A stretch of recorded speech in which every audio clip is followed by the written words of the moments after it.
यो ब्रह्मविद्या सम्प्रदायकर्तृभ्यो वंशऋषिभ्यो नमो महद्भ्यो नमो गुरुभ्यः। ॐ शान्ति शान्ति शान्तिः।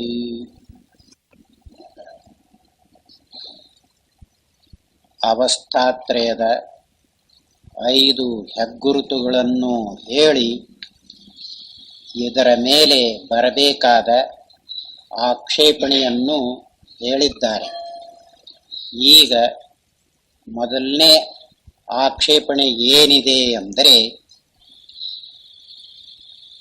ಎಚ್ಚರದಲ್ಲಿ ಪ್ರಪಂಚವು ತೋರಿಕೊಳ್ಳುತ್ತಿದೆಯಲ್ಲ, ಈ ಪ್ರಪಂಚದ ವಿಚಾರವನ್ನು ಮಾಡುವುದು ಬಿಟ್ಟು ಅವಸ್ಥೆಯನ್ನು ಉಂಡುಂಡೆಯಾಗಿ ವಿಚಾರ ಮಾಡಿದರೆ ಯಾವ ಪ್ರಯೋಜನವಾಗುತ್ತಿದೆ ಅಂತ ಕೇಳಿದ್ದಾನೆ. ಅದಕ್ಕೆ ಅವನು ಅದನ್ನು ಕೇಳುವಾಗ, ಮನುಷ್ಯನೆಂದರೆ ಬಹಳ ಸಣ್ಣವನಿದ್ದಾನೆ, ಅವನಿಂದ ಇಡೀ ಪ್ರಪಂಚಕ್ಕೆ ಆಶ್ರಯವಾಗಿರುವ ತಿರುಳಾಗಿರುವ ಪರಮಾರ್ಥವನ್ನು ಕಂಡುಹಿಡಿಯುವುದಕ್ಕೆ ಸಾಧ್ಯವಾದೀತೆ ಅಂತ ಅವನು ಕೇಳಿದ್ದಾನೆ. ಅದನ್ನು ಕೇಳುವಾಗ ಅಖಂಡವಾದ ಆಕಾಶವೂ ಇದೆ, ಅದರಲ್ಲಿ ಎಷ್ಟೋ ತಾರೆಗಳು ಇದ್ದುಕೊಂಡಿವೆ, ಅವುಗಳ ಪೈಕಿ ಸೂರ್ಯ ಮಂಡಲವಿದೆಯಲ್ಲ ಒಂದಾಗಿದೆ, ಅದರ ಸುತ್ತಲೂ ಎಷ್ಟೋ ಗ್ರಹಗಳು ತಿರುಗುತ್ತಿವೆ.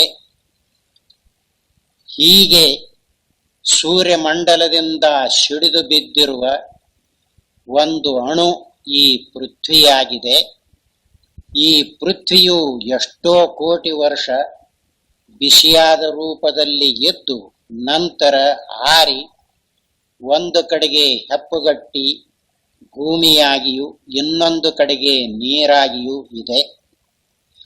ಇದರ ಮೇಲೆ ಎಷ್ಟೋ ಕಾಲದ ನಂತರ ಪ್ರಾಣಿಗಳು ತೋರಿಕೊಂಡು, ಆ ಪ್ರಾಣಿಗಳಲ್ಲಿ ಬೆನ್ನು ಹುರಿಯಿಂದ ಕೂಡಿಕೊಂಡಿರುವ ಪ್ರಾಣಿಗಳೇ ಮುಂದಾದು. ಆ ನಂತರ ಸಸ್ತಿನಿ ಪ್ರಾಣಿಗಳು ತಯಾರಾದವು. ಆ ಸಸ್ತಿನಿ ಪ್ರಾಣಿಗಳಿಗೆ ಸೇರಿಕೊಂಡಿರುವವನೇ ಈ ಮನುಷ್ಯ. ಈ ಮನುಷ್ಯನನ್ನು ಅಖಂಡವಾದ ಈ ಆಕಾಶಕ್ಕೆ ಹೋಲಿಸಿದರೆ ಎಷ್ಟಿರುತ್ತಾನೆ? ಅಖಂಡವಾದ ಆಕಾಶದಲ್ಲಿ ಸೂರ್ಯಮಂಡಲವು ಯಾವುದೋ ಸ್ವಲ್ಪ ತೋರ್ತಾ ಇದೆ, ಅದರಿಂದ ಸಿಡಿದು ಬಿದ್ದಿರುವ ಪೃಥ್ವಿಯು ಒಂದು ಅಣುರೂಪವಾಗಿದೆ. ಅಖಂಡವಾದ ಆಕಾಶಕ್ಕೆ ಹೋಲಿಸಿದರೆ ಇದರ ಲೆಕ್ಕ ಎಲ್ಲಿ ನಿಲುಕುತ್ತಿದೆ? ಅತ್ಯಂತ ಹಾಗೆ ಬೆಳಕಿಂಡಿಯಲ್ಲಿ ಅಣುಗಳು ಓಡಾಡುತ್ತಿರುತ್ತಿವೆಯಲ್ಲ ಬೆಳಕಿನಲ್ಲಿ, ಅದಕ್ಕೆ ಸಮಾನವಾಗುತ್ತಿದೆಯೋ ಇಲ್ಲವೋ ಅಂತನ್ನುವುದು ಒಂದು. ಇನ್ನು ಆ ಪೃಥ್ವಿ ಇದೆಯಲ್ಲ, ಅದೇ ಹಾಗಿರುವಾಗ ಅದರಲ್ಲಿ ಎಷ್ಟೋ ಪ್ರಾಣಿಗಳು ತೋರಿಕೊಂಡಿವೆ. ಆ ಪ್ರಾಣಿಗಳ ಪೈಕಿ ಮನುಷ್ಯನು ಒಬ್ಬನಾಗಿದ್ದಾನೆ. ಇವನನ್ನು ಯಾವ ಕಣಕ್ಕೆ ಹೋಲಿಸಬೇಕಾಯಿತು? ಹೀಗಿರುವಾಗ ಇಂಥ ಮನುಷ್ಯನು ತನಗೆ ಇದ್ದುಕೊಂಡಿರುವ ಮೂರವಸ್ಥೆಗಳನ್ನು ವಿಚಾರ ಮಾಡಿದರೆ ಪರಮಾರ್ಥವು ಗೊತ್ತಾಗುತ್ತಿದೆ ಅಂತ ಹೇಳುತ್ತಾನಲ್ಲ, ಎಂದಾದರೂ ಹೊಂದುತ್ತಿದೆಯೇ ಇದು? ಹೀಗೆ ಆಕ್ಷೇಪಣೆಯನ್ನು ಮಾಡಿದ್ದಾನೆ.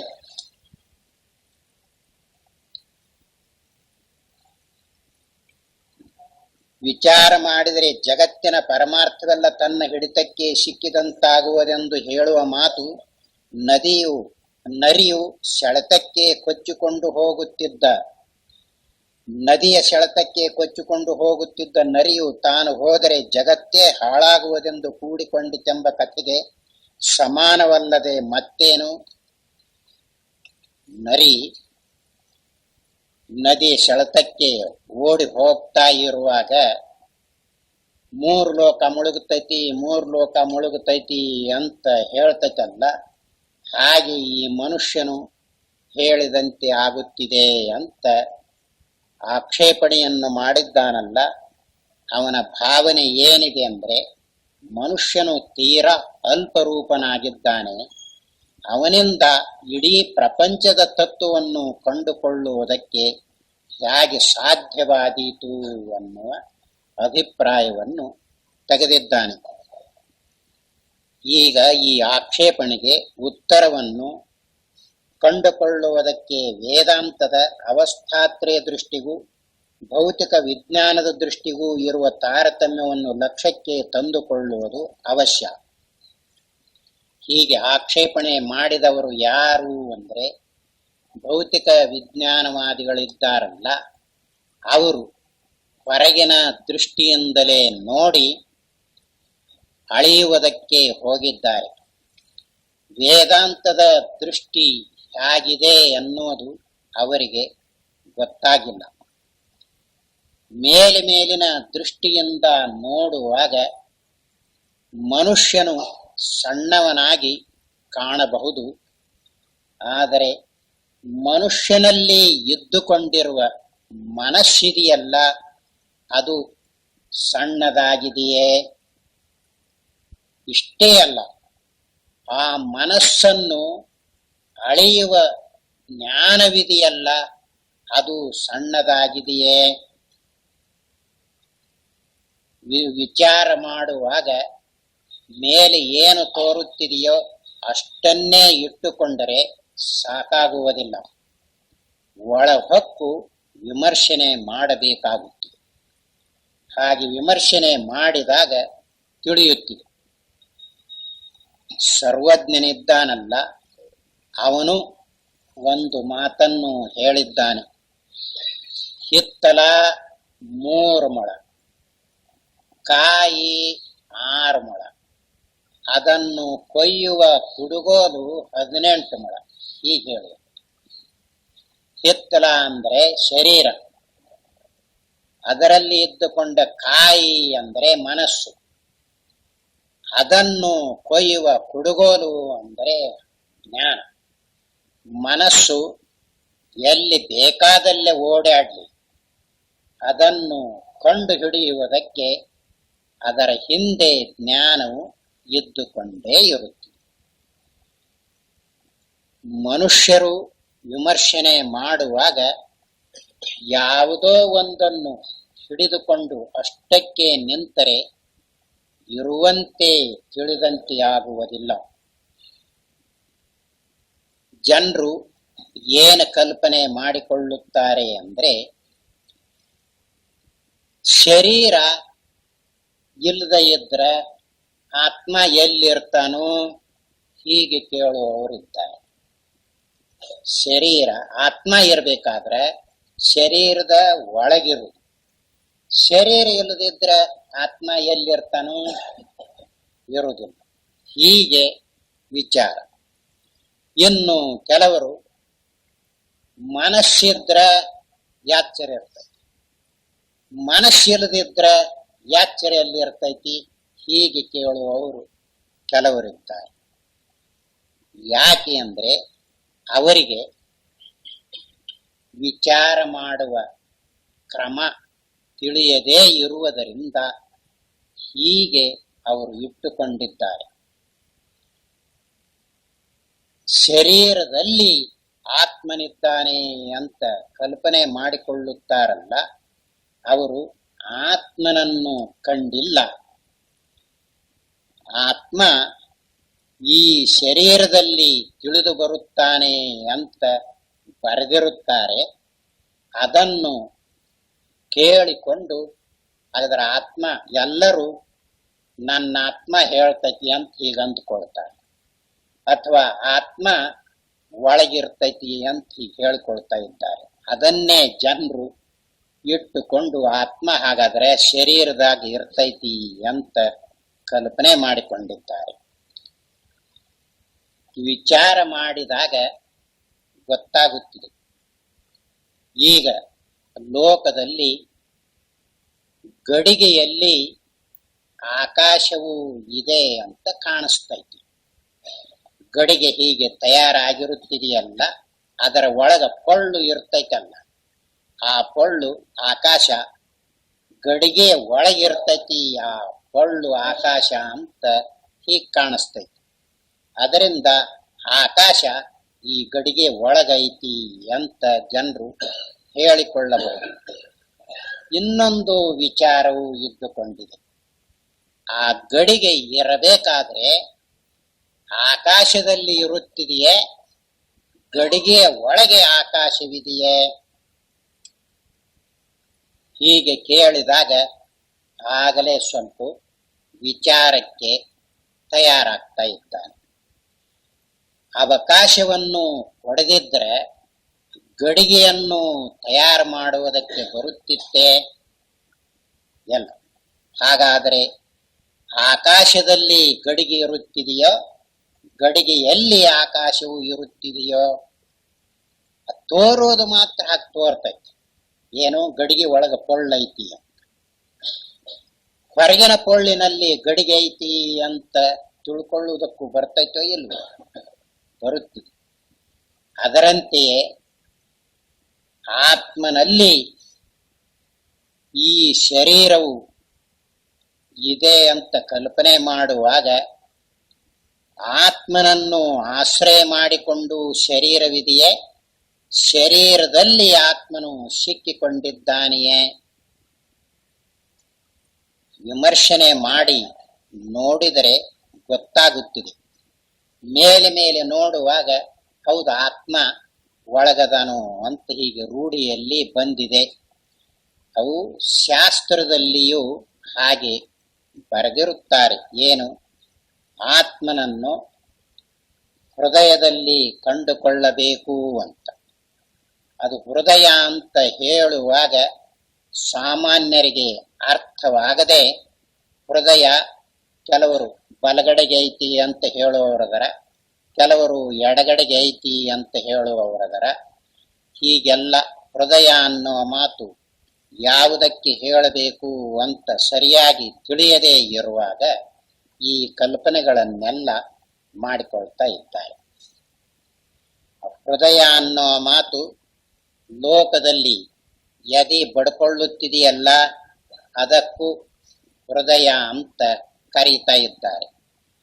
ಮನಸ್ಸಿದೆಯಲ್ಲ, ಅದಕ್ಕೂ ಹೃದಯ ಅಂತ ಕರೆಯುವ ಪದ್ಧತಿ ಇದ್ದುಕೊಂಡಿದೆ. ಇವು ಎರಡು ನಿಜವಾದ ಹೃದಯವಲ್ಲ.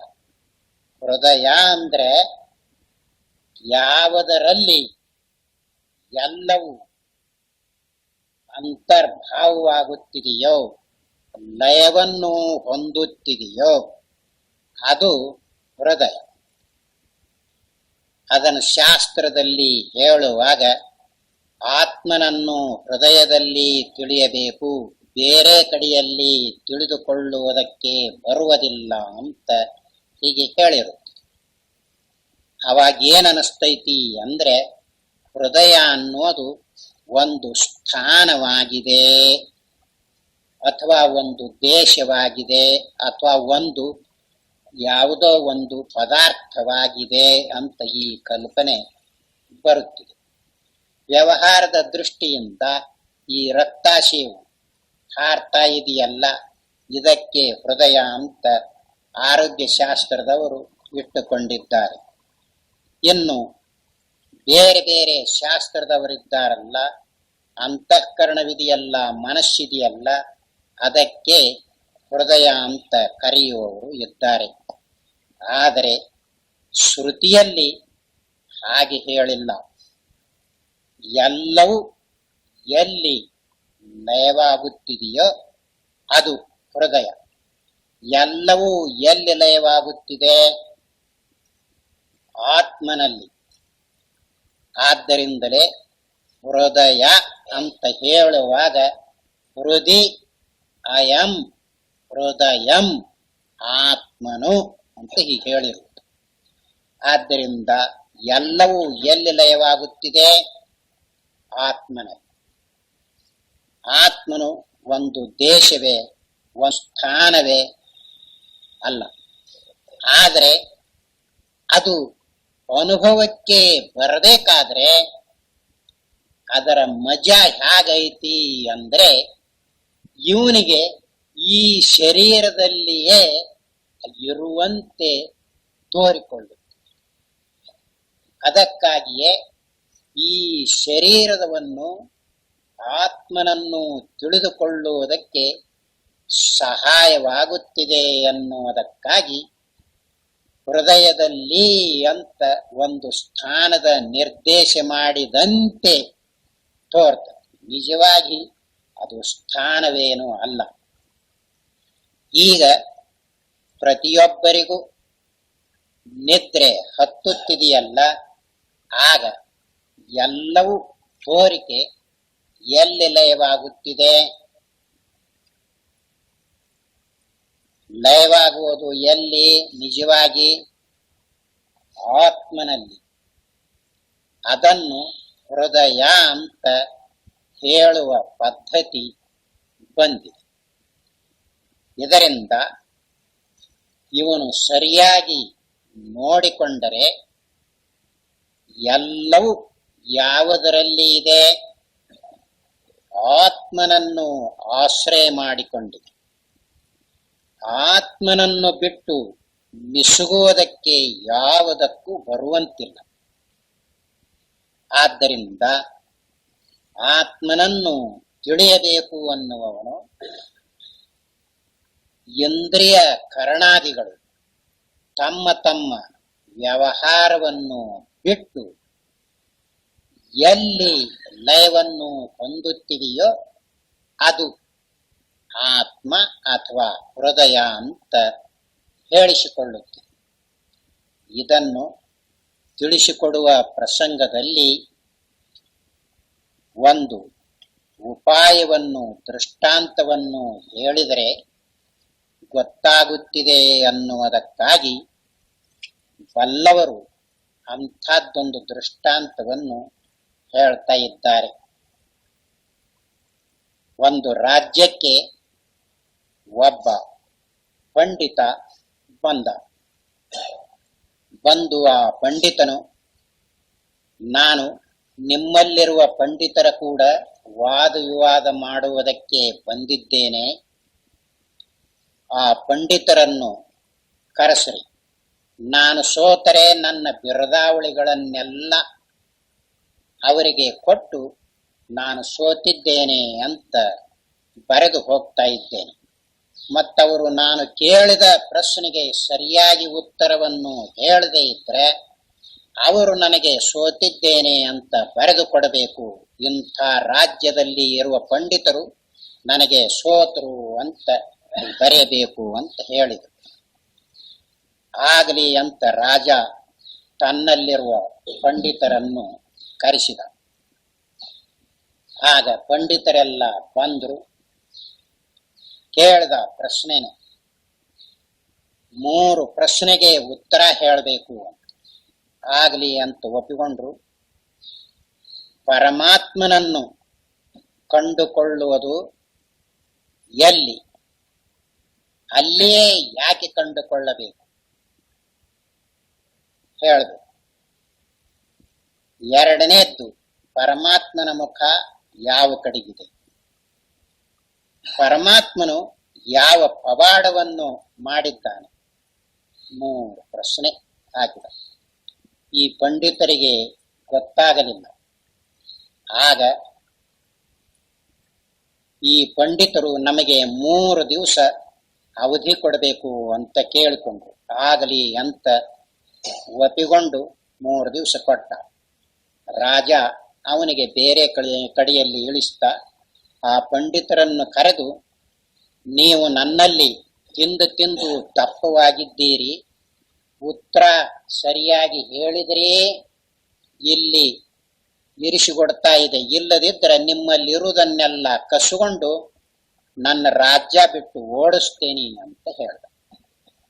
ಅದರಲ್ಲಿ ದೊಡ್ಡ ಪಂಡಿತನಿದ್ದನಲ್ಲ, ಅವನಿಗೆ ಕರೆದು, ನೀನಾದರೂ ಹೇಳಬೇಕು, ಇಲ್ಲದಿದ್ದರೆ ನಿನ್ನ ಮೊದಲಿಗೆ ಓಡಿಸ್ತೇನೆ ಅಂತ ಹೇಳ್ದ. ಆಗ ಪಂಡಿತ ಬಂದ. ಉತ್ತರ ಹೇಳುವುದಕ್ಕೆ ಹೊಳೆಯಲಿಲ್ಲ. ಬಂದ ಕೂಡ್ಲಿನ ಮನೆಯಲ್ಲಿ ಸ್ನಾನ ಮಾಡಲಿಲ್ಲ, ಊಟ ಮಾಡಲಿಲ್ಲ, ಹಾಗೆಯೇ ಮಲಿಕೊಂಡ್ಬಿಟ್ಟ. ಅವನ ಪತ್ನಿ, ಹೇಳ್ರಿ, ಸ್ನಾನ ಮಾಡ್ರಿ, ಪೂಜಾ ಮಾಡ್ರಿ, ಅಡಿಗೆ ಮಾಡ್ತೀನಿ ಅಂತ ಮಾತಾಡ್ಲಿಲ್ಲ. ಯಾಕೆ ಯಾರಾದರೂ ಏನಾದರೂ ಅಂದರೆ ಅಥವಾ ಬೈದರೆ, ಯಾರಾದರೂ ಅಪಮಾನ ಮಾಡಿದರೆ, ನಾನು ಮಾತಾಡಿಸಿದರೆ ಎಷ್ಟು ಪ್ರೀತಿಯಿಂದ ಮಾತಾಡುವವರು ಯಾಕೆ ಮಾತಾಡುವುದಿಲ್ಲ ಅಂತ ಕೇಳಿದ್ರು. ಯಾವ ಉತ್ತರ ಇಲ್ಲ, ಸುಮ್ಮನೆ ಮಲಿಕೊಂಡ್ಬಿಟ್ಟ. ಸಾಯಂಕಾಲಕ್ಕೆ ಪಂಡಿತರ ಕೂಡ ಒಬ್ಬ ಒಕ್ಕಲಿಗ ಗೆಳತನ ಕಟ್ಟಿದ್ದ. ಅವನು ಬಂದ. ಏನ್ರಿ ಪಂಡಿತರೇ, ಏನ್ ಮಾಡ್ತೀರಿ ಅಂತ ಮಾತಾಡ್ಸಿಕೊಂಡು ಬರುವ ಪದ್ಧತಿ ಇದೆಯಲ್ಲ. ಮುದುಕ ಅವನು. ಏನಪ್ಪಾ ನಿಮ್ಮ ಪಂಡಿತರು ಮಾತಾಡುವುದಿಲ್ಲ, ಸುಮ್ಮನೆ ಮಲಿಕೊಂಡಿದ್ದಾರೆ, ಸ್ನಾನ ಇಲ್ಲ, ಊಟಿಲ್ಲ ಅಂತ ಹೇಳು. ಏನು ಹೀಗೆಯೇ? ಪಂಡಿತರ ಹತ್ರ ಬಂದು, ಏನು ಪಂಡಿತರೇ, ಯಾಕೆ, ಏನಾಗಿದೆ? ಎಲ್ಲಿ ಪಂಡಿತ, ಹೋಗು. ನೀವು ಹೀಗೆ ಸಿಟ್ಟು ಮಾಡಿದರೆ ಹೋಗ್ತೇನೆ. ನನ್ನ ಮುಂದೆ ಎಂಥದ್ದಿದ್ರು ಹೇಳ್ತಾ ಇದ್ರಿ ಪ್ರೀತಿಯಿಂದ, ಈಗ ನೀವು ಸಿಟ್ಟು ಮಾಡಿದ್ರೆ ಬಿಡುವುದಿಲ್ಲ. ನಾನು ಒಕ್ಕಲಿಗಾದೇನಿ, ನನ್ನ ಸ್ವಭಾವ ನಿಮಗೆ ಗೊತ್ತೈತಲ್ಲ, ನಾನೆಲ್ಲಿ ಬಿಡ್ತೇನೆ ಅಂತ. ಏನಾಗಿದೆ ಹೇಳು ತನಕ ಬಿಡುವುದಿಲ್ಲ. ಆವಾಗ ಮನಸ್ಸು ಸ್ವಲ್ಪ ಸಮಾಧಾನ ಮಾಡಿಕೊಂಡು, ಏನು ಅಪ್ಪ, ರಾಜ್ಯಕ್ಕೆ ಒಬ್ಬ ಪಂಡಿತ ಬಂದಿದ್ದಾನೆ, ಅವನು 3 ಪ್ರಶ್ನೆ ಹಾಕಿದ್ದಾನೆ, ಅದಕ್ಕೆ ಉತ್ತರ ಹೇಳುವುದಕ್ಕೆ ಸಾಧ್ಯವಾಗಿಲ್ಲ. ರಾಜನು ನಮ್ಮನ್ನು ಕರೆದು 3 ದಿವಸದೊಳಗಾಗಿ ಉತ್ತರ ಹೇಳಿದ್ರಿ ಸರಿ, ಇಲ್ಲದಿದ್ದರೆ ನಿಮ್ಮನ್ನು ಓಡಿಸಿ ಬಿಡ್ತೀನಿ ಅಂತ ಹೇಳಿದ್ದಾನೆ. ಏನ್ ಮಾಡು? ಆ ಪ್ರಶ್ನೆ ಯಾವುವು? ಅಯ್ಯೋ, ನನಗ ತಿಳಿವಲ್ಲು, ನಿನಗೆ ಯಾವಲ್ಲಿ ತಿಳುತ್ತವ ಒಕ್ಕಲಿಗ. ಅಲ್ಲಿ ಹೇಳುವುದಕ್ಕ ಏನ್ ಹೋಗೈತಿ? ಹೇಳುವುದಕ್ಕೇನು ಹೋಗೈತಿ ಹೇಳ್ರಿ, ಗೊತ್ತಾಗ್ಲಿ ಬಿಡ್ಲಿ. ಆವಾಗ ಮನಸ್ಸು ಸಮಾಧಾನ ಮಾಡಿಕೊಂಡು, ಪರಮಾತ್ಮನನ್ನು ಕಾಣುವುದು ಎಲ್ಲಿ, ಅಲ್ಲಿಯೇ ಯಾಕೆ ಕಾಣಬೇಕು? ಇದು ಮೊದಲನೇ ಪ್ರಶ್ನೆ. ಪರಮಾತ್ಮನ ಮುಖ ಯಾವ ಕಡೆಗಿದೆ? 2ನೇದು. ಪರಮಾತ್ಮನು ಯಾವ ಪವಾಡ ಮಾಡಿದ್ದಾನೆ? 3ನೇದು. ಏನ್ರಿ ಪಂಡಿತರೇ, ಇದಕ್ಕ ತಲೆ ಕಟ್ಕೊಂಡು ಮಲಗಿರಾ? ನೀವ್ಯಾಕ್ರಿ? ನಾನು ಉತ್ತರ ಹೇಳ್ತೀನಿ, ನಾಳೆ ಸಭೆ ಸೇರಿಸ್ರಿ. ಏನೋ ನಮ್ಮನ್ನ ಪಟ್ನ ಬಿಟ್ಟು ಓಡಿಸ್ಬೇಕಂತ ಮಾಡಿದ, ಏನು ಸುಮ್ಮನೆ ಆಗುತ್ತಿದೆ? ಅದು ಯಾಕೆ ನಿಮಗೆ ಚಿಂತೆ? ನಾಳೆಗೆ ಬೆಳಗ್ಗೆ ಹೋಗಿ ಎಲ್ಲ ಹೇಳ್ಬಿಡ್ರಿ ರಾಜರಿಗೆ, ಸಭೆ ಸೇರ್ಬಿಡ್ಲಿ. ಈಗ ಹೇಳ್ರಿ, ಸ್ನಾನ ಮಾಡ್ರಿ, ಪೂಜೆ ಮಾಡ್ಕೊಂಡು ಊಟ ಮಾಡ್ರಿ ಅಂತ ಹೇಳ್ದ. ಧೈರ್ಯ ಬಂದು ಸ್ನಾನ ಮಾಡ್ದ, ಪೂಜೆ ಮಾಡ್ದ, ಊಟ ಮಾಡಿದ್ರು, ಮಲಗಿದ್ರು. ಗೊತ್ತಾಯ್ತಲ್ಲ, ಬೆಳಗ್ಗೆನೆ 9ಕ್ಕೆ ಸಭೆ ಸೇರ್ಬಿಡ್ಲಿ ಅಂತ. ಅದರಂತೆ ರಾಜನಿಗೆ ಹೋಗಿ ಹೇಳ್ದ. ಓ, ಏನೋ ನಮ್ಮ ಪಂಡಿತರಿಗೆ ಹೊಳೆದೈತಿ ಅಂತ ರಾಜನು ಡಂಗುರ ಹಾಕಿ ಎಲ್ಲರನ್ನು ಬರಮಾಡಿಕೊಂಡ. ಬಂದ್ರು, ಎಲ್ಲರೂ ಆಯಾ ಉಚಿತಾಸನದಲ್ಲಿ ಕೂತುಕೊಂಡ್ರು. ಆ ಪಂಡಿತನಿದ್ದನಲ್ಲ, ಅವನು ಬಂದು ಕೂತುಕೊಂಡ. ಅವನಿಗೂ ಒಂದು ಆಸನ ಇತ್ತು. ಈ ರಾಜ್ಯದಲ್ಲಿರುವ ಪಂಡಿತರು ಬಂದರು, ಜನರು ಬಂದಿದ್ರು. ಬಂದ ಈ ಒಕ್ಕಲಿಗ, ಸ್ವಾಮಿ, ನಂದೊಂದು ಮಾತೈತಿ. ಏನಪ್ಪ? ನಾನೇ ಉತ್ತರ ಹೇಳುವ. ರಾಜ ಆಶ್ಚರ್ಯಪಟ್ಟು, ಏನು ನೀನು ಉತ್ತರ ಹೇಳ್ತೀಯ? ಹೌದು. ಅವಾಗ ಈ ಪಂಡಿತರ ಕಡೆ ಕೈ ಮಾಡಿ, ಹೌದು, ಅವನೇ ಉತ್ತರ ಹೇಳುವ. ಸರಿ, ಪಂಡಿತರೇ ಯಾಕ್ರಿ, ನಾನು ಹೇಳ್ತೀನಿ ಅಂದ. ಹಾಗಾದ್ರೆ ನನ್ನ ರಾಜ್ಯದಲ್ಲಿ ಬಹಳ ಜಾಣರದರಂತ ಇನ್ನೂ ಖುಷಿ ಆಯ್ತು ರಾಜನಿಗೆ. ಬಾ, ಹಾಗಾದ್ರೆ ಉತ್ತರ ಹೇಳು. ಸ್ವಾಮಿ, ನಂದೊಂದು ಕರಾರ ಐತಿ. ಏನು? ಹೇಳುವವರು ಮ್ಯಾಲಿರ್ಬೇಕು, ಕೇಳುವವರು ಕೆಳಗಿರ್ಬೇಕು. ಪಂಡಿತ ಇದನ್ನು ಕೇಳಿದ ಕೂಡಲೇ, ನ್ಯಾಯವಾದ ಮಾತು, ಹೇಳುವವರು ಮ್ಯಾಲಿರುವುದು, ಕೇಳುವವರು ಕೆಳಗಿರುವುದು, ಇದು ನ್ಯಾಯವಾಗಿದೆ ಅಂತ ತನ್ನ ಆಸನವನ್ನು ಬಿಟ್ಟು ತಟ್ಟನೆ ಎಳೆದ. ಈ ಮುದುಕ ಹೋಗಿ ಕೂತುಕೊಂಡ. ಅವಾಗ ಆ ಮುದುಕ, ಮೊದಲನೇ ಪ್ರಶ್ನೆ ಏನೈತಿ ಕೇಳ್ರಿ ಪಂಡಿತರೇ. ಪರಮಾತ್ಮನು ಎಲ್ಲೆಲ್ಲಿಯೂ ತುಂಬಿಕೊಂಡಿದ್ದರು, ಅವನನ್ನು ಎಲ್ಲಿ ಕಾಣುವುದಕ್ಕೆ ಸಾಧ್ಯ, ಯಾಕೆ? ರಾಜರ ಕಡೆಗೆ ನೋಡಿ, ಸ್ವಾಮಿ ಒಂದು ಆಕಳ ತರಿಸ್ಬೇಕು. ಆಗಲೇನೆ ಆಕಳ ಬಂದು ನಿಂತ್ಕೊಂಡು ಬಿಡ್ತು. ಪಂಡಿತರಿಗೆ ಕೇಳ, ಸ್ವಾಮಿ ಈ ಆಕಳದಲ್ಲಿ ಹಾಲು ಮೈ ತುಂಬ ಇದೆಯೋ ಇಲ್ಲವೋ? ಇದೆ. ಹಾಗಾದರೆ ಆ ಹಾಲನ್ನು ಕರೆಯಬೇಕಾದರೆ ಕೋಡಿನಿಂದ, ಕಿವಿಯಿಂದ, ಬಾಲದಿಂದ, ಗಂಗೆದುಗಲಿನಿಂದ ಕರೆಯುತ್ತಾರೆಯೇ? ಎಲ್ಲ. ಮತ್ತು ಹಾಗಾದರೆ ಅದನ್ನು ಕರೆಯುವ ಸ್ಥಾನ ಹೊರಗೆ ಬರಬೇಕಾದ್ರೆ ಎಲ್ಲಿಂದ ಬರಬೇಕೋ ಅದಕ್ಕೊಂದು ಸ್ಥಾನ ಇದೆಯೋ ಇಲ್ಲವೋ? ಇದೆ. ಅದರಂತೆಯೇ ಪರಮಾತ್ಮನು ಎಲ್ಲೆಲ್ಲಿಯೂ ತುಂಬಿಕೊಂಡಿದ್ದರೂ ಅವನನ್ನು ಕಂಡುಕೊಳ್ಳಬೇಕಾದರೆ ಹೃದಯದಲ್ಲಿಯೇ ಕಂಡುಕೊಳ್ಳಬೇಕು. ಬೇರೆ ಕಡೆಯಲ್ಲಿ ಕಂಡುಕೊಳ್ಳುವುದಕ್ಕೆ ಸಾಧ್ಯವಿಲ್ಲ. ಯಾಕೆ? ಪರಮಾತ್ಮನೆಲ್ಲ ಬೇಕಾದಲ್ಲಿ ತುಂಬಿಕೊಂಡಿದ್ದಾನೆ.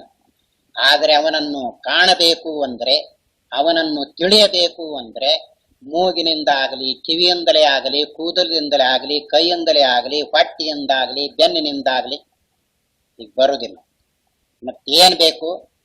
ಹೃದಯವೇ ಬೇಕು. ಆ ಹೃದಯದಲ್ಲಿಯೇ ಅವನನ್ನು ಕಂಡುಕೊಳ್ಳುವುದಕ್ಕೆ ಸಾಧ್ಯ.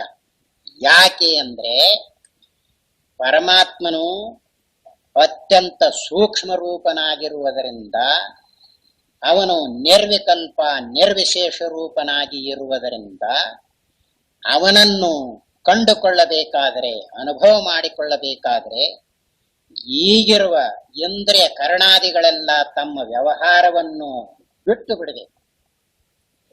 ತಮ್ಮ ರೂಪವನ್ನು ಯಾವಾಗ ಬಿಡುತ್ತಿವೆಯೋ ಆಗ ಪರಮಾತ್ಮನು ಅನುಭವಕ್ಕೆ ಬರ್ತಾ ಇದ್ದಾನೆ.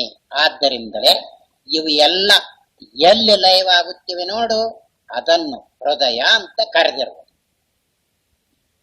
ಪ್ರತಿಯೊಬ್ಬರಿಗೂ ಎದ್ದುಕೊಂಡಿದೆ. ಇಂದ್ರಿಯ ಕರ್ಣಾದಿಗಳು ಎಲ್ಲಿ ಲಯವಾಗುತ್ತಿವೆ? ನಿದ್ರೆಯನ್ನು ಮಾಡುವಾಗಲೇ ಆಗಲಿ, ಸಮಾಧಿಯನ್ನು ಮಾಡುವಾಗಲೇ ಆಗಲಿ, ಈ ಪ್ರಯತ್ನ ರೂಪದಿಂದ ಇಂದ್ರಿಯ ಕರ್ಣಾದಿಗಳನ್ನೆಲ್ಲ ಹಿಂದಕ್ಕೆ ಜಗ್ಗಿ ಕರಗಿಸಿಕೊಳ್ಳುತ್ತಾರಲ್ಲ, ಎಲ್ಲಿ? ಅದನ್ನೇ ಹೃದಯ ಅಂತ ಕರೆದಿರುವುದು.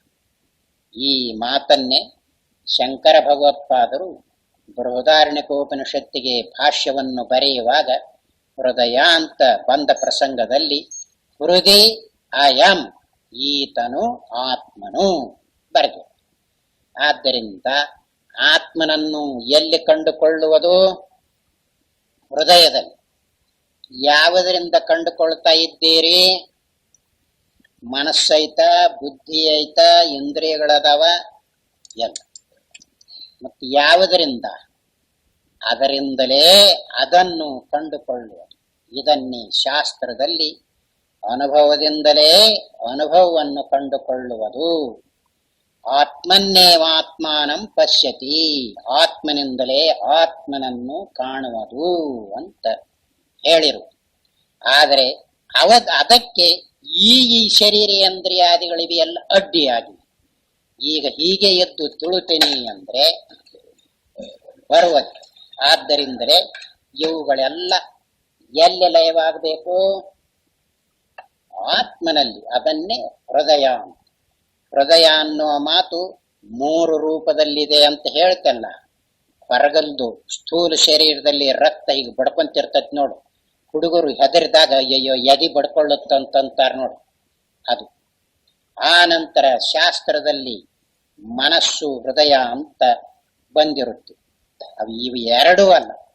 ಯಾವುದು? ಇವು ಎರಡೂ ಇಲ್ಲದಿರುವ ಎಲ್ಲಿ ಲಯವನ್ನು ಹೊಂದುತ್ತಿದೆಯೋ ಅದು.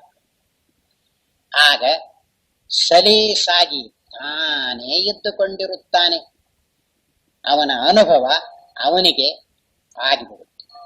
ಆದ್ದರಿಂದಲೇ ಈ ಮಾತನ್ನು ಆ ಒಕ್ಕಲಿಗ ಹೇಳಿದ್ನಲ್ಲ, ಏನಂತೀರಿ ಪಂಡಿತರೆ? ಬಹಳ ಚೆನ್ನಾಗಿ ಹೇಳಿದ್ದೀಯೇ, ನನಗೆ ಒಪ್ಪಾಗಿದೆ, ಸರಿಯಾಗಿ ತಿಳಿಸಿಕೊಟ್ಟಿದ್ದೀಯೇ, ನಾನು ಇದನ್ನು ಒಪ್ಪಿಕೊಳ್ತಾ ಇದ್ದೇನೆ ಅಂತ ಹೇಳಿ.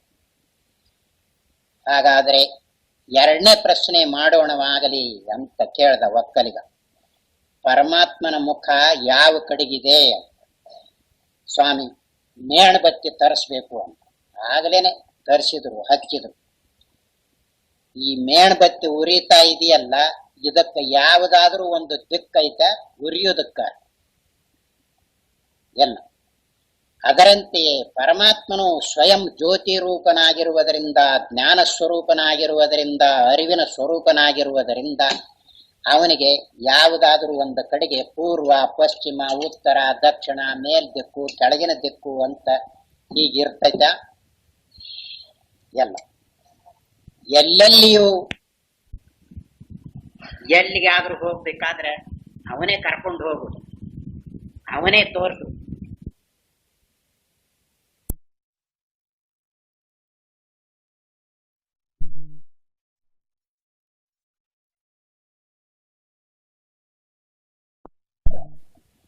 ಹಾಗಾದರೆ ಮೂರನೇ ಪ್ರಶ್ನೆ ಮಾಡೋಣವಾಗಲಿ ಅಂದ ಒಕ್ಕಲಿಗ. ಪರಮಾತ್ಮ ಯಾವ ಪವಾಡ ಮಾಡಿದ್ದಾನೆ ಅಂತ ಕೇಳ್ದ. ಸ್ವಾಮಿ, ಅವನ ಪವಾಡ ಏನ್ ಹೇಳುವುದು?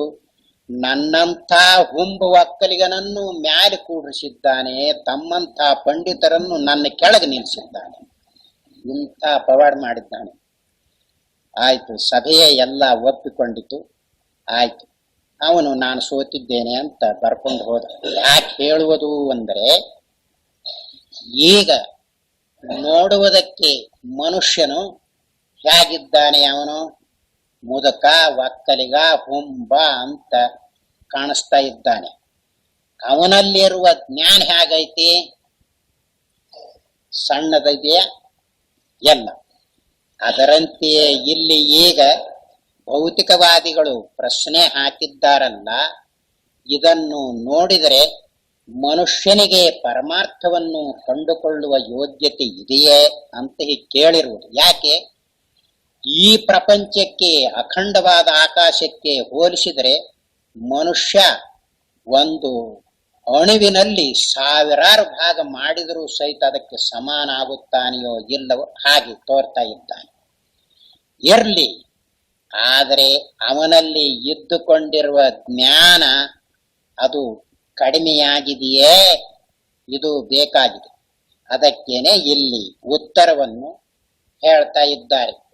ಭೌತಿಕ ಶಾಸ್ತ್ರದ ಕಣ್ಣು ಎಚ್ಚರದ ಅಭಿಮಾನದ ಹೊರಗಣ್ಣು. ಅದು ಎಚ್ಚರದಲ್ಲಿ ಕಾಣುವ ವಿಷಯವನ್ನು ಮಾತ್ರ ಲೆಕ್ಕಕ್ಕೆ ತೆಗೆದುಕೊಂಡು ಹೊರಗಿನ ಪ್ರಪಂಚಕ್ಕೆ ಪ್ರಾಧಾನ್ಯವನ್ನು ಕೊಟ್ಟು ನಾವುಗಳು ಅದರೊಳಗೆ ಒಂದು ಮೂಲೆಯಲ್ಲಿರುವವರೆಂದು ಮೊದಲೇ ಇಟ್ಟುಕೊಂಡು ಬಿಟ್ಟಿರುತ್ತಿದೆ.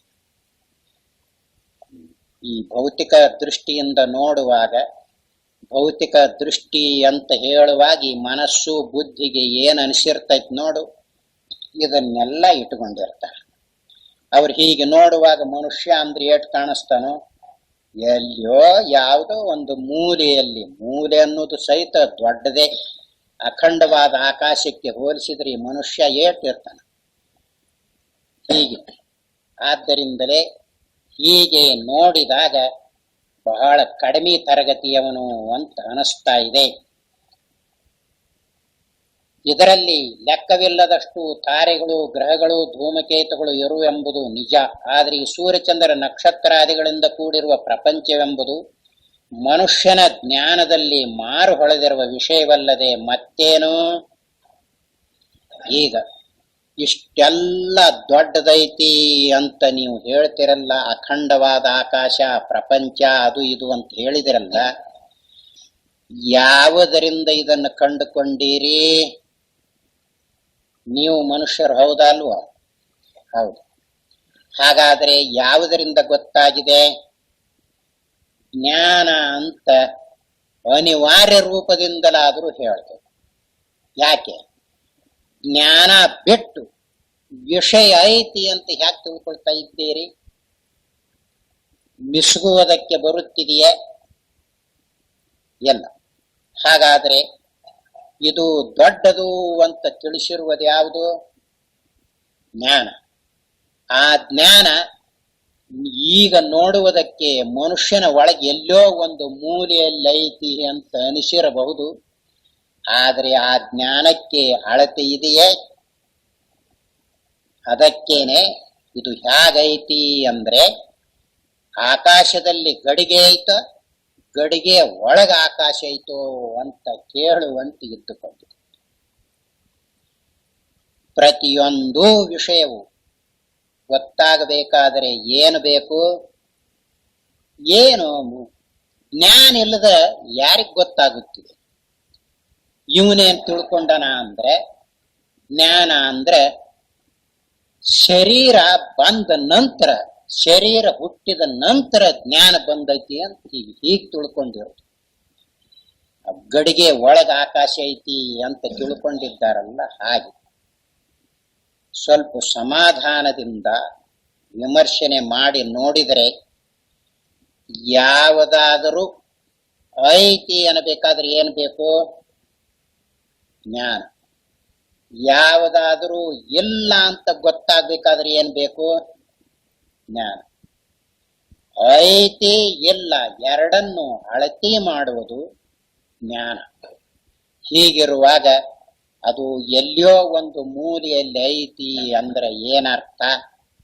ಶರೀರ ನೋಡುವುದಕ್ಕೆ ಸಣ್ಣದಾಗಿರಬಹುದು, ಆದರೆ ಶರೀರವು ಸಣ್ಣದಿದ್ದ ಮಾತ್ರದಿಂದ ಜ್ಞಾನವು ಸಣ್ಣದಿರುತ್ತಿದೆಯೇ? ಇಷ್ಟನ್ನೆಲ್ಲ ಕಂಡು ಹಿಡಿದಿರುವುದು ಯಾವುದು? ಜ್ಞಾನವನ್ನು ಬಿಟ್ಟು ಯಾವುದನ್ನಾದರೂ ಸಂಶೋಧನೆ ಮಾಡುವುದಕ್ಕೆ ಬರುತ್ತಿದೆಯೇ? ಎಲ್ಲ. ಈಗ ಹೀಗೆ ಹೇಳುವಾಗ ಏನು ಕಲ್ಪನೆ ಬರ್ತೈತಿ ಅಂದ್ರೆ, ಬುದ್ಧಿ ಕಡೆಗೆ ಓಡ್ತೈತಿ. ನೆನಪಿರ್ಲಿ, ಬುದ್ಧಿ ಮನಸ್ಸಿದೆಯಲ್ಲ, ಇದರ ಕಡೆಗೆ ಓಡ್ತೈತಿ. ಈಗ ಹೇಳುವ ಜ್ಞಾನ ಐತಲ್ಲ, ಮನಸ್ಸಿನ ಜ್ಞಾನವಲ್ಲ, ಬುದ್ಧಿಯ ಜ್ಞಾನವಲ್ಲ. ಮನಸ್ಸು ಬುದ್ಧಿ ಎರಡು ಐತಿ ಅನ್ನೋದು, ಇವು ಇಲ್ಲ ಅನ್ನೋದು, ಅವು ಇಲ್ಲದಿರುವಾಗ ಅವಕ್ಕ ಗೊತ್ತಾಗುತ್ತಿದೆಯಾ ಮನಸ್ಸು ಬುದ್ಧಿಗೆ? ಎಲ್ಲ.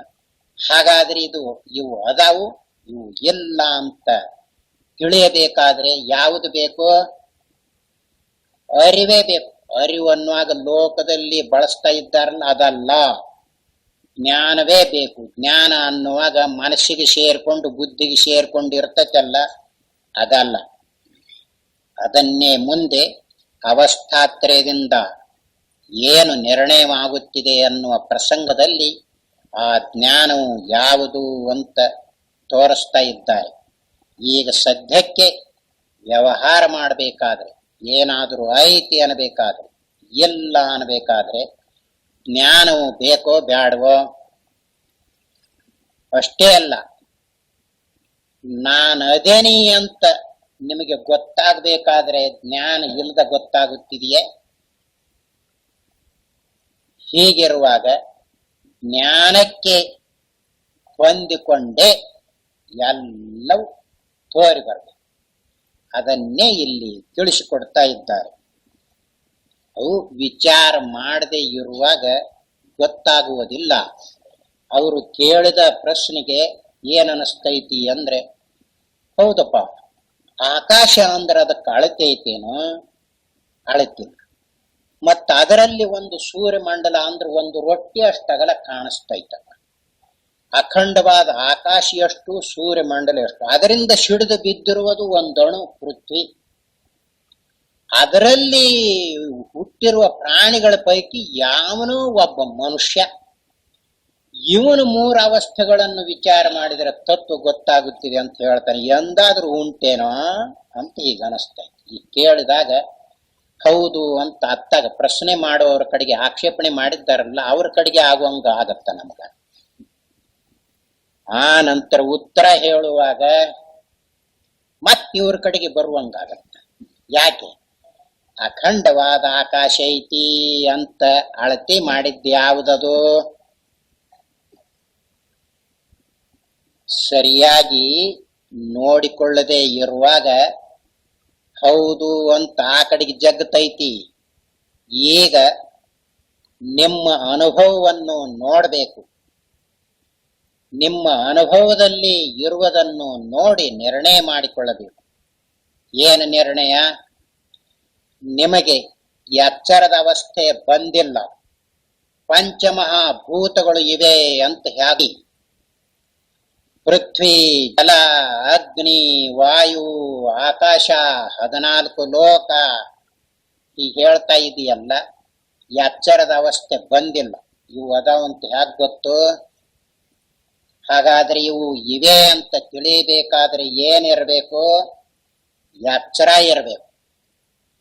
ಎಚ್ಚರದ ಅವಸ್ಥೆಯಲ್ಲಿ ಇದೆಯಲ್ಲ ಅಡಕವಾಗಿದೆ ಅಂತ ಮೊದಲನೇ ಹೆಗ್ಗುರುತಿನಲ್ಲಿಯೇ ತೋರಿಸಿಕೊಂಡು ಬಂದಿದ್ದಾರೆ. ಎಂಥ ಅವಸ್ಥೆಯನ್ನು ವಿಷಯ ಮಾಡಿಕೊಂಡು ನೋಡುವುದು ನಮ್ಮ ಜ್ಞಾನವಾಗಿದೆ. ಆದ್ದರಿಂದ ಈ ವಿಶಾಲವನ್ನೆಲ್ಲ ಅಳತಿ ಮಾಡಿರುವುದು ಯಾವುದು? ಜ್ಞಾನ. ಈಗ ಜ್ಞಾನ, ಅರಿವು ಅಂತ ಹೇಳ್ತೇವಲ್ಲ, ಜ್ಞಾನ ಅಂದ್ರೆ ಹೇಗಿರ್ತೈತಿ? ಯಾವುದದು ಜ್ಞಾನ? ಅರಿವಂದ್ರೆ ಯಾವುದು? ಏನು ತಪ್ಪು ಕಲ್ಪನೆ ಬರ್ತೈತಿ ಅಂದ್ರ ಇದರೊಳಗ ಹಗರ್ಕ ಈ ಬುದ್ಧಿ ಬಂದು ಸೇರ್ಕೊಳ್ತದೆ. ಬುದ್ಧಿ ಬಂದು ಸೇರ್ಕೊಂಡು ಏನ್ ಹೇಳುತ್ತೆ ಅಂದ್ರೆ, ಅರಿತೀವಲ್ರಿ, ಅದ ಅರಿವು. ಅರಿತೀವಲ್ಲ, ಕದ ಅಂತ ಅರಿತೀವಿ, ಮನುಷ್ಯ ಅಂತ ಅರಿತೀವಿ. ಹೀಗೆ ಹೇಳ್ಬೇಕು ಅಂತೈತಿ ಈ ಬುದ್ಧಿ. ಬುದ್ಧಿ ನಮಗ್ ಗೊತ್ತಾಗದಂಗ ಹಗರ್ಕ ಒಳಗ್ ಬಂದು ಸೇರ್ಕೊಳ್ತದೆ. ಯಾವುದರಲ್ಲಿ ಆದರೂ ಏನಾದರೂ ನಿರ್ಣಯ ಮಾಡುವ ಪ್ರಸಂಗದಲ್ಲಿ ಈ ಬುದ್ಧಿ ಐತ್ ನೋಡು, ನಂದು 3 ಅಕ್ಕಿ ಕಾಳು ಇರ್ಲಿ ಅಂತ ಬರ್ತಾ ಇರುದೆ. ಆ ಬುದ್ಧಿಯ ಜ್ಞಾನ ಇದರಲ್ಲಿ ಉಪಯೋಗವಿಲ್ಲ. ಬುದ್ಧಿ, ಮನಸ್ಸು, ಇಂದ್ರಿಯಗಳು, ಪಂಚಮಭೂತಗಳು ಎಲ್ಲ ಅವಸ್ಥೆ ಒಳಗ ಅಡಕವಾಗಿರುವುದು, ಎಲ್ಲರ ಅನುಭವದಲ್ಲಿರುವುದು. ಯಾರಾದರೂ ಮೊದಲಿಗೆ ಇರ್ತಾವ್ರಿ ಅವು, ನಿನಗೆ ಎಚ್ಚರ ಬಂದಿಲ್ಲ, ಎಚ್ಚರದ ಅವಸ್ಥೆ ಇಲ್ಲ, ಓದವು ಅಂತ ಹೇಗೆ ನಿರ್ಣಯ ಮಾಡ್ತಿದಿ ಹೇಳು? ಆದ್ದರಿಂದ 3 ಪ್ರಕಾರದ ಪ್ರಪಂಚವು ಎಚ್ಚರದ ಅವಸ್ಥೆಯಲ್ಲಿ ಅಡಕವಾಗಿದೆ. ಇದರ ನಿರ್ಣಯವನ್ನು ನೋಡಿಕೊಳ್ಳುವಾಗ ನಾವು ಯಾರಾಗಿ ನೋಡಬೇಕು ಹೇಳಿದೆ? ವೈಶ್ವಾನರನಾಗಿ ನೋಡಬೇಕು, ಸಾಕ್ಷಿಯಾಗಿ ನೋಡಬೇಕು, ಜ್ಞಾನ ರೂಪರಾಗಿ ನೋಡಬೇಕು ಅಂತ ಹೇಳಿ. ಆದ್ದರಿಂದಲೇ ಹಾಗೆ ನೋಡುವುದಕ್ಕೆ ಬಂತು ಅಂದ್ರೆ, ಈಗ ಮನಸ್ಸಿನ ಜ್ಞಾನ, ಬುದ್ಧಿಯ ಜ್ಞಾನ ಅಂತ ಕಲ್ಪನೆ ಮಾಡ್ತೈತೆಲ್ಲ, ಅವು ಎಲ್ಲ ಅವಸ್ಥೆಯಲ್ಲಿ ಅಂತರ್ಭಾವವಾಗಿದೆ ಅಂತ ಗೊತ್ತಾಗುತ್ತದೆ. ಇದು ತಿಳಿಯದಿರುವಾಗ ಶರೀರ ಇಲ್ದಿದ್ರೆ ಆತ್ಮ ಎಲ್ಲಿರ್ತಾನೋ ಅಂತ ಹಿಂಗೆ ವಿರೋಧ ರೂಪವಾಗಿ ಕೇಳುವುದಕ್ಕೂ ಬರ್ತಾ ಇದೆ. ಇನ್ನು ಮನಸ್ಸಿಲ್ಲದಿದ್ರೆ ಎಚ್ಚರ ಎಲ್ಲಿ ಇರ್ತೈತಿ ಅಂತ ಕೇಳ್ತಾ ಇದ್ದಾರಲ್ಲ, ಇಂಥದ್ದು ಬರ್ತೈತಿ. ಆದ್ರೆ ಅವರಿಗೆ ಸರಿಯಾಗಿ ಅನುಭವದಲ್ಲಿ ನೋಡಿಕೊಳ್ಳುವುದಕ್ಕೆ ಬರದೇನೆ ಈ ಇಂದ್ರಿಯಗಳನ್ನು, ಮನಸ್ಸನ್ನು ಉಪಯೋಗಿಸಿ ನೋಡುವುದಕ್ಕೆ ಹೊರಟಿದ್ದಾರಲ್ಲ, ಅವರಿಗೆಲ್ಲ ಹೀಗೆ ಅನಿಸ್ತಾ ಇದೆ. ಆದ್ದರಿಂದಲೇ ಇಲ್ಲಿ ಮನುಷ್ಯನು ಸಣ್ಣವನು ಅಂತ ಅವರು ಹೇಳಿದ್ದಾರಲ್ಲ, ಅದು ಸರಿಯಲ್ಲ ಅಂತ ತೋರಿಸುವುದಕ್ಕೆ ಹೊರಟಿದೆ. ಈ ಅಗಾಧವಾದ ಬ್ರಹ್ಮಾಂಡವು ಇದೆಯೆಂದು ಕೂಡ ತಿಳಿಯುವುದಕ್ಕೆ ಸಾಧ್ಯವೇ? ಜ್ಞಾನವನ್ನು ಬಿಟ್ರೆ ಈ ಬ್ರಹ್ಮಾಂಡವು ಇದೆ ಅಂತ ಗೊತ್ತಾಗುತ್ತಿದೆಯೇ? ಏನು ಇದರಲ್ಲಿ ಹೆಚ್ಚುಗಾರಿಕೆ ಇಲ್ಲ. ಜ್ಞಾನ ಬಿಟ್ಟು ಹುಲ್ಲು ಕಡ್ಡಿ ಐತಿ ಅಂತ ಹೇಳ್ರಿ, ಜ್ಞಾನವನ್ನು ಬಿಟ್ಟು ಪ್ರಪಂಚ ಐತಿ ಅಂತ ಹೇಳ್ರಿ, ಜ್ಞಾನವನ್ನು ಬಿಟ್ಟು ನಾನು ಅದೇನಿ ಅಂತ ಅಂದುಕೊಳ್ಳ್ರಿ. ಎಲ್ಲ ಹಾಗಾದ್ರೆ ಇದು ಎಲ್ಲಕ್ಕೂ ಹೊರಗಲ್ಲು ಯಾವುದು? ಜ್ಞಾನ. ಇದನ್ನೆಲ್ಲ ತನಗೆ ವಿಷಯವಾಗಿ ಮಾಡಿಕೊಂಡು ತನ್ನ ಹಿಡಿತದಲ್ಲಿಟ್ಟುಕೊಂಡಿರುವ ಜ್ಞಾನವು ಹೆಚ್ಚೆನಿಸುವುದೋ, ವಿಷಯವಾದಿ ಬ್ರಹ್ಮಾಂಡವು ಹೆಚ್ಚೋ? ಇದನ್ನೆಲ್ಲ ಗೋಚರವಾಗಿಟ್ಟುಕೊಂಡಿರುವ ವಿಷಯಾದ ಜ್ಞಾನವು ಹೆಚ್ಚೋ? ಇದಕ್ಕೆ ಉತ್ತರವನ್ನು ಹೇಳುವುದಕ್ಕೆ ಯಾರಿಗೂ ತಡವಾಗುವುದಿಲ್ಲ. ತೀರ ಸಣ್ಣ ವಸ್ತುವನ್ನು ವಿಷಯವಾಗಿಸಿಕೊಳ್ಳುವುದಕ್ಕೆ ಎಷ್ಟು ಅನಾಯಾಸವೋ ಅಷ್ಟೇ ಅನಾಯಾಸದಿಂದ ಹೊರಗಿನ ಇಡೀ ಪ್ರಪಂಚವನ್ನೇ ವಿಷಯವಾಗಿ ಮಾಡಿಕೊಳ್ಳಬಲ್ಲ ಜ್ಞಾನವೇ ಹೆಚ್ಚಿನ ಎರವನ್ನುಳ್ಳದ್ದೆಂದು ಯಾರಿಗಾದರೂ ಥಟ್ಟನೆ ಹೊಳೆದು ಬಿಡುತ್ತದೆ. ಆದ್ದರಿಂದ ಜ್ಞಾನಕ್ಕೆ ಎಂಥ ಮಹತ್ವವಿದೆ ಅನ್ನೋದು ಈಗ ಗೊತ್ತಾಗುತ್ತಿದೆ. ಮನುಷ್ಯನು ಸಣ್ಣವನಾಗಿದ್ದರೂ ಇವನಲ್ಲಿ ಇದ್ದುಕೊಂಡಿರುವ ಜ್ಞಾನವಿದೆಯಲ್ಲ, ಅದು ಸಣ್ಣದಲ್ಲ. ಆದ್ದರಿಂದಲೇ ಯಾವುದನ್ನಾದರೂ ವಿಷಯ ಮಾಡಬೇಕಾದರೆ ಅಥವಾ ಇಡೀ ಬ್ರಹ್ಮಾಂಡವನ್ನೇ ಅಳೆಯಬೇಕಾದರೆ ಜ್ಞಾನವೇ ಬೇಕಾಗುತ್ತಿದೆ. ಜ್ಞಾನವನ್ನು ಬಿಟ್ಟು ಮಿಸುಗರಪ್ಪ ನೋಡೋಣ. ಮಿಸುಗಬೇಕಾದ್ರೆ ಏನ್ ಬೇಕು? ಜ್ಞಾನವೇ ಬೇಕು, ಅರಿವೇ ಬೇಕು. ಆದ್ದರಿಂದಲೇ ಈ ಜ್ಞಾನದಿಂದಲೇ ಎಲ್ಲವನ್ನು ಕಂಡುಕೊಳ್ಳಬೇಕಾಗಿದೆ. ಮನುಷ್ಯನು ಖಗೋಳ ಭೂಗೋಳಗಳನ್ನು ಅವುಗಳಲ್ಲಿರುವ ವೈಚಿತ್ರ್ಯವನ್ನು ವಿಚಾರ ಮಾಡುವುದು ವ್ಯವಹಾರಕ್ಕೆ ಬೇಕಾದ ಖಂಡ ಜ್ಞಾನಕ್ಕೆ ಎಷ್ಟೇ ಉಪಯೋಗವಾಗಿರಲಿ, ಅಖಂಡವಾದ ಪರಮಾರ್ಥದ ಜ್ಞಾನಕ್ಕೆ ಎಲ್ಲಾ ಪ್ರಪಂಚವನ್ನು ವಿಚಾರಿಸಿಕೊಂಡು ಅರಿಯುವ ಈ ಜ್ಞಾನವನ್ನು ಕುರಿತು ವಿಚಾರ ಮಾಡುವುದೇ ಹೆಚ್ಚು ಉಪಯೋಗಕರವಾಗಿರುವುದೆಂಬುದರಲ್ಲಿ ಯಾವ ಸಂಶಯವೂ ಇಲ್ಲ. ಈಗ ವ್ಯವಹಾರದಲ್ಲಿ ಬೇರೆ ಬೇರೆ ವಿಷಯಗಳನ್ನು ತಿಳಿದುಕೊಳ್ಳುವುದಕ್ಕೆ ಈ ಮನಸ್ಸಿನ ಬುದ್ಧಿಯ ಜ್ಞಾನವನ್ನು ಉಪಯೋಗಿಸ್ತಾ ಇದ್ದಾರೆ. ಉಪಯೋಗಿಸಿ ಇದು ಹೀಗೈತಿ, ಇದು ಹೀಗೈತಿ, ಇದು ಇಂಥದ್ದು, ಇದು ಮಾಡಬೇಕಾದ್ರೆ ಹೀಗೆ ಮಾಡಬೇಕು, ಇದು ಇರಬೇಕಾದ್ರೆ ಹೀಗಿರಬೇಕು ಅಂತ ಈ ಮನಸ್ಸನ್ನು ಬುದ್ಧಿಯನ್ನು ಉಪಯೋಗಿಸಿ ಖಂಡ ಜ್ಞಾನವನ್ನು ಮಾಡಿಕೊಳ್ತಾ ಇದ್ದಾರೆ. ಆದರೆ ಈಗ ಪರಮಾರ್ಥವನ್ನು ಕಂಡುಕೊಳ್ಳುವುದಕ್ಕೆ ಹೊರಟಿರುವಾಗ ಪರಮಾರ್ಥವೆಂದರೆ ಯಾವುದು ಹೇಗಿರುತ್ತದೆಯೋ ಹಾಗೆ ತಿಳಿದುಕೊಳ್ಳಬೇಕಾದದ್ದು, ಅದು ಪರಮಾರ್ಥ. ಅದು ಅಳತೆಯಿಂದ ಕೂಡಿಕೊಂಡಿಲ್ಲ. ಆದ್ದರಿಂದಲೇ ಈ ಅಖಂಡವಾದ ಜ್ಞಾನವಿದೆಯಲ್ಲ, ಇದರಿಂದ ಇಡೀ ಪ್ರಪಂಚವನ್ನೇ ಅಳೆಯುವುದಕ್ಕೆ ಬರ್ತಾ ಇದೆ. ಇಡೀ ಪ್ರಪಂಚದ ತಿರುಳು ಯಾವುದು, ಇದಕ್ಕೆಲ್ಲ ಎರವು ಯಾವುದು ಅಂತ ನೋಡಿಕೊಳ್ಳುವುದಕ್ಕೆ ಹೊರಟಾಗ ಈ ಅಖಂಡವಾದ ಜ್ಞಾನದ ಎರವೇ ಇಡೀ ಪ್ರಪಂಚದ ಬ್ರಹ್ಮಾಂಡದ ಎರವು ಅಂತ ಗೊತ್ತಾಗ್ತದೆ. ಆ ಎರವು ಅನ್ನೋ ಮಾತು ಕನ್ನಡದ್ದು. ಐತಿ ಐತಿ ಅಂತ ಅದರ ಅರ್ಥ. ಸಂಸ್ಕೃತದಲ್ಲಿ ಸತ್ ಸದ್ರೂಪ ಅಂತಾರೆ. ಐತಿ ಅಂತ ಅದು. ಏನಾದರೂ ಐತಿ ಅಂತ ಅನಿಸಬೇಕಾದ್ರೆ ಏನ್ ಬೇಕು? ಜ್ಞಾನನ ಬೇಕು. ಜ್ಞಾನವನ್ನು ಬಿಟ್ಟು ಐತಿ ಅಂತ ಯಾಕೆ ತಿಳ್ಕೊಂತೀರಿ? ಮಿಸಗಬೇಕಾದ್ರೂ ಸಹಿತ ಜ್ಞಾನ ಬೇಕು. ಹೀಗೆ ಮಿಸಿಗಿದೆ ಅಂತ. ಮಿಸಿಗಿದೆ ಅನ್ನೋದು ಯಾವುದರಿಂದ ಗೊತ್ತಾಯ್ತು ನೋಡು ಅದು. ಆದ್ದರಿಂದಲೇ ಹೀಗೆ ಅವಸ್ಥೆಗಳ ಒಳಗಿದ್ದುಕೊಂಡಿರುವ ಪ್ರಪಂಚದ ವೈಚಿತ್ರ್ಯವಾದ ಪದಾರ್ಥಗಳನ್ನು ಖಂಡ ಖಂಡ ಜ್ಞಾನದಿಂದ ತಿಳಿದುಕೊಳ್ಳಬಹುದು. ಆದರೆ ಇದರ ಒಟ್ಟು ಪರಮಾರ್ಥವು ಯಾವುದಿದೆ ಅಂತ ತಿಳಿದುಕೊಳ್ಳುವುದಕ್ಕೆ ಈ ಅಖಂಡವಾದ ಜ್ಞಾನವೇ ಬೇಕಾಗುತ್ತಿದೆ. ಅವನು ಏನು ಪ್ರಶ್ನೆ ಮಾಡಿದ್ದ? ಅವಸ್ಥೆಯಲ್ಲಿ ತೋರುವ ಪ್ರಪಂಚದಲ್ಲಿರುವ ಪದಾರ್ಥಗಳನ್ನು ವಿಚಾರ ಮಾಡಿದರೆ ಏನಾದರೂ ಪ್ರಯೋಜನವಾದೀತು?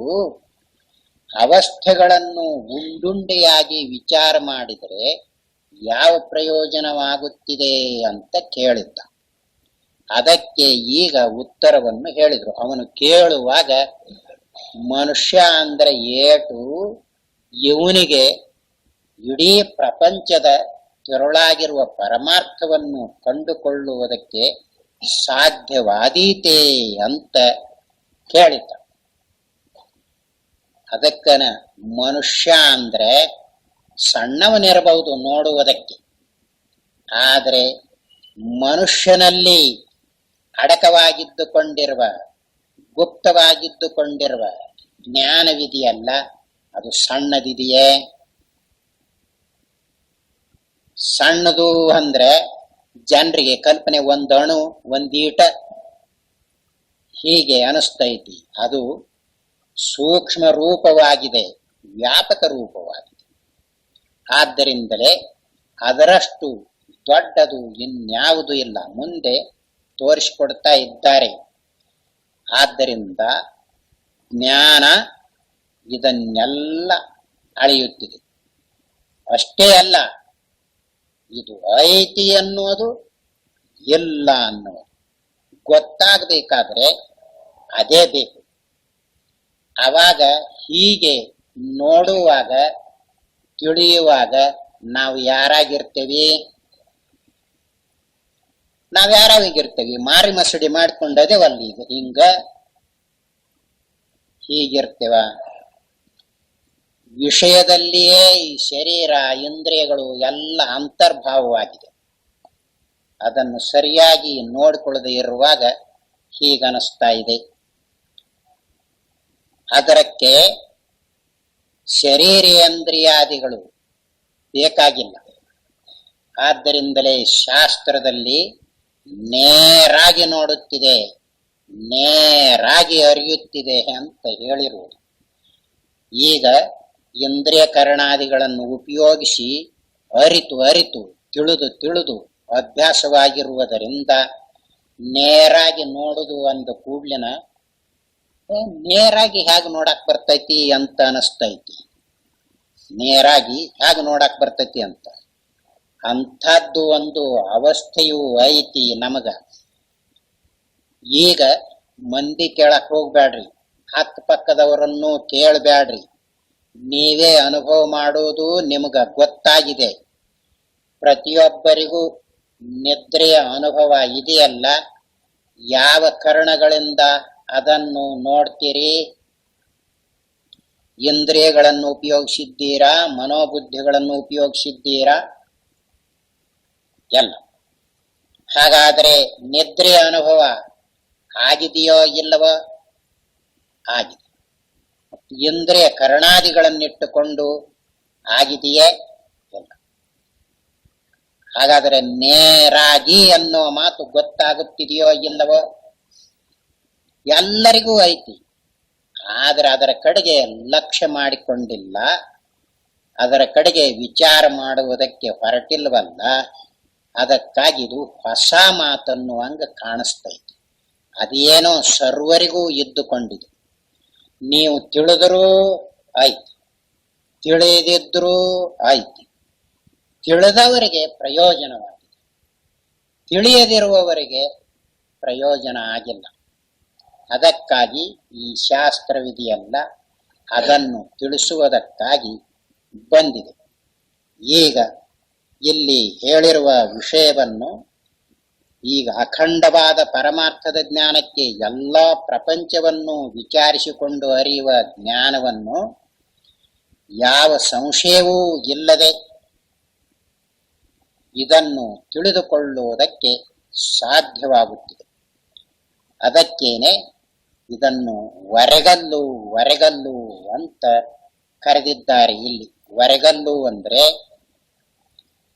ಇದು ಬಂಗಾರ ಹೌದೋ ಅಲ್ವೋ, ಇದು ಬೆಳ್ಳಿ ಹೌದೋ ಅಲ್ಲವೋ, ಇದು ತಾಮ್ರ ಹೌದೋ ಅಲ್ಲವೋ, ಇದು ಹಿತ್ತಾಳೆ ಹೌದೋ ಅಲ್ಲವೋ, ಇದು ಶೀಸ ಹೌದೋ ಅಲ್ಲವೋ ಅಂತ ನೋಡುವುದಕ್ಕೆ ವರೆಗಲ್ಲು ಇರುತ್ತಿದೆಯಲ್ಲ, ಹಾಗೆ ಇದು ವರೆಗಲ್ಲು.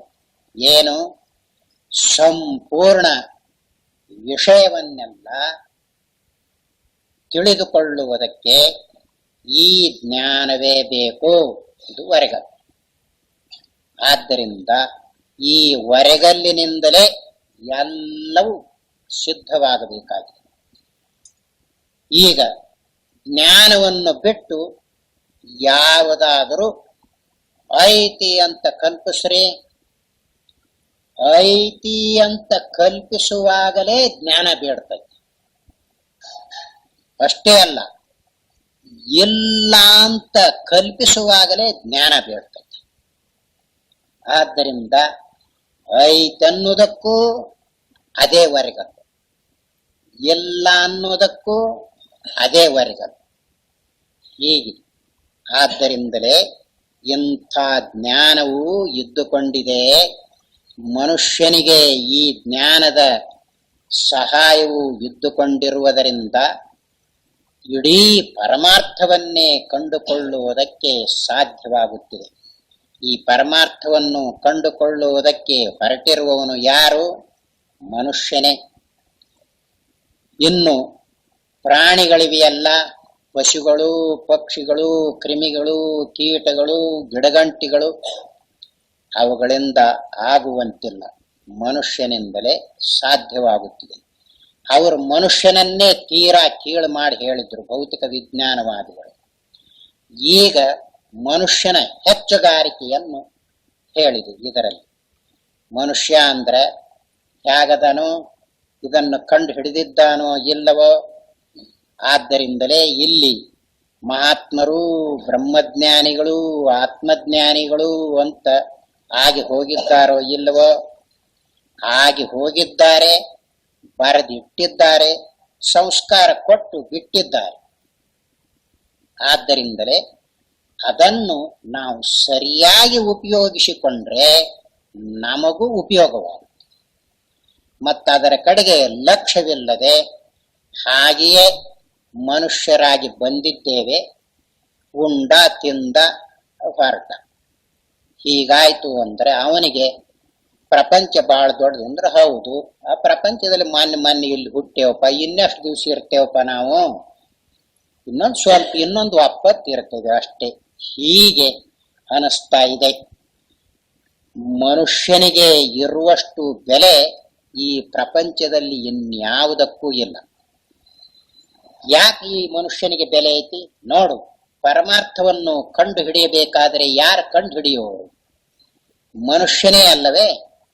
ಈಗ ನೋಡುವಾಗ ಈ ಪಾದದಿಂದ ಹಿಡಿದು ತಲೆಯ ಪರ್ಯಂತ ಈಗ ಉದ್ದಕ ನಿಂತುಕೊಂಡಾನ ಅಂತ ಅನಿಸೈತಿ. ಆ ಉದ್ದಕ ನಿಂತುಕೊಂಡಾನಲ್ಲ, ಇವನಲ್ಲಿ ಯಾವ ಸಾಮಗ್ರಿ ಐತಿ ಅನ್ನೋದು ಅವನಿಗೆ ಸರಿಯಾಗಿ ಗೊತ್ತಿಲ್ಲ.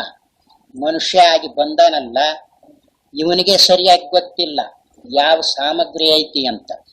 ಅದಕ್ಕನ ಶಾಸ್ತ್ರವನ್ನಾಗಲಿ ಬಲ್ಲವರನ್ನಾಗಲಿ ಆಶ್ರಯ ಮಾಡಿದಾಗ, ಹೌದಪ್ಪ ನಾನು ಮನುಷ್ಯ ಅಂದ್ರೆ ಏನೋ ಉಂಡು ತಿಂದು ಸತ್ತು ಹೋಗೋ ಅಂತ ತಿಳ್ಕೊಂಡಿದ್ದೆ, ನೋಡ್ದ ಎಂತೆಂಥ ಸಾಮಗ್ರಿ ಐತಿ ನೋಡ್ರಿ. ಇದರಲ್ಲಿ ಇನ್ನೊಂದೈತಿ, ಬರೇ ವ್ಯವಹಾರಕ್ಕೆ ಉಪಯೋಗಿಸ್ರಿ ಅಷ್ಟಕ್ಕ ಉಪಯೋಗ ಆಗುತ್ತೆ, ಭೌತಿಕಕ್ಕೆ ಉಪಯೋಗಿಸ್ರಿ ಅಷ್ಟಕ್ಕ ಆಗುತ್ತೆ, ಆರೋಗ್ಯಕ್ಕೆ ಉಪಯೋಗಿಸ್ರಿ ಅಷ್ಟಕ್ಕ ಆಗುತ್ತೆ, ಇನ್ನ ಯೋಗಕ್ಕೆ ಉಪಯೋಗಿಸ್ರಿ ಅಷ್ಟಕ್ಕ ಆಗುತ್ತೆ, ಉಪಾಸನೆಗೆ ಉಪಯೋಗಿಸ್ರಿ ಅಷ್ಟಕ್ಕ ಆಗುತ್ತೆ, ಬ್ರಹ್ಮಜ್ಞಾನಕ್ಕೆ ಉಪಯೋಗಿಸ್ರಿ ಅದಕ್ಕೂ ಆಗುತ್ತೆ.